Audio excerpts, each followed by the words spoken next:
How to go from this to this in the free version of ChatGPT. First, click the plus button in ChatGPT and choose Add Photos and Files.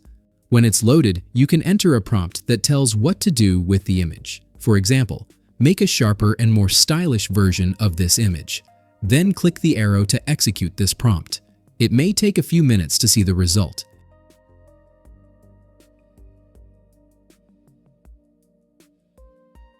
And here you are, a better version of the original image has been created. Click on it to get a better view of the image. It looks much better and also sharper. Now let's compare it with the original image. Click on it to see the bigger version.